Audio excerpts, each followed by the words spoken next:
Hello and welcome back to my channel. Thank you very much for making this return. A wise man said, politics is an extension of war by other means. The recent geopolitical formations and realignments are enough to prove it. To make it easy to understand, let's create a framework of questions and then try to address them one by one. Question number one. Since World War II, most of the development related financing has been coming from the Western Hemisphere. What difference the China's economic rise has made to this trend? Question number two. The BRICS, that has been a passive association so far, has become very important, relevant, and active. Question number three. Are the BRICS nations preparing to become an alternative, a representative of the global south, or an alternative to the G7? Question number four. What lessons the Chinese leadership has learned from the Cold War of the 20th century? And question number five. What is the connection between the BRICS and the OPEC? So let's see what is G7 whose alternative the BRICS are being conceived. G7 was founded in 1975. It includes Germany, France, Italy, UK, USA, Canada, Japan, and the EU. Most of the global financial instruments like the World Bank and the IMF are influenced and controlled by this bloc. On the other hand, BRIC, that is Brazil, Russia, India, and China. This bloc was formed in early 2000s and was expanded to include South Africa to become the BRICS. Brazil, Russia, India, China, and South Africa.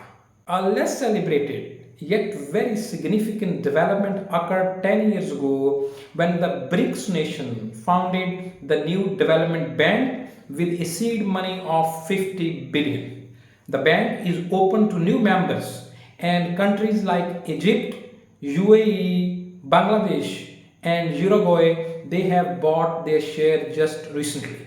There are about 12 requests still pending, and the countries in queue include very important countries such as Saudi Arabia, Algeria, Nigeria, Argentina, and Mexico. Most of these countries, they are leaders within their respective regions.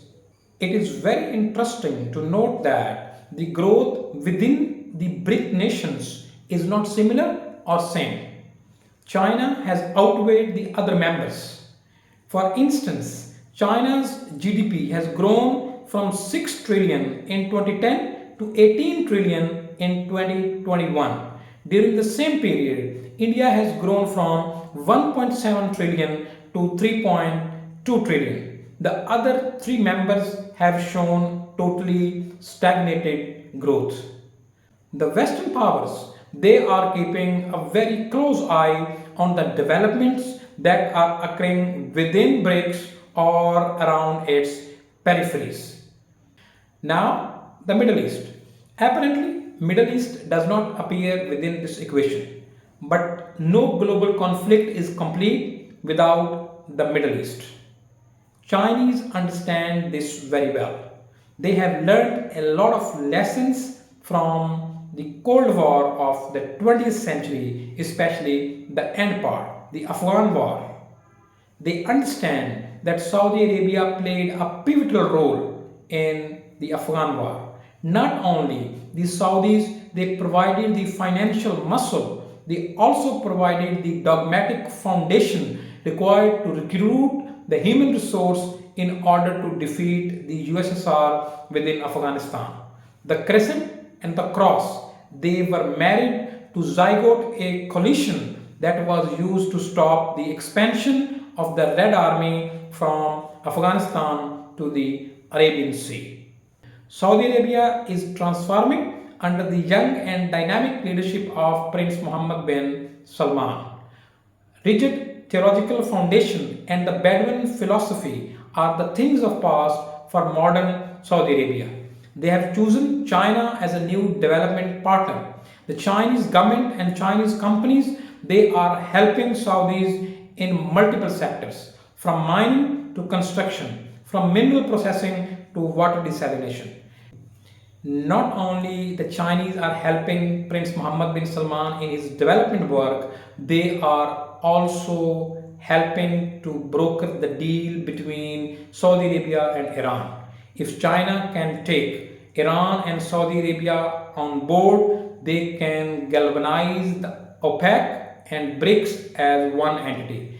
If the OPEC and the BRICS they can become one entity, they will be in a position to bully the rest because they will be holding the human resource, the technology, the energy, and the material resource. I hope you like this video. Thank you very much for watching it. Please come back for more stuff on personal and organizational empowerment and culture change management. Thank you.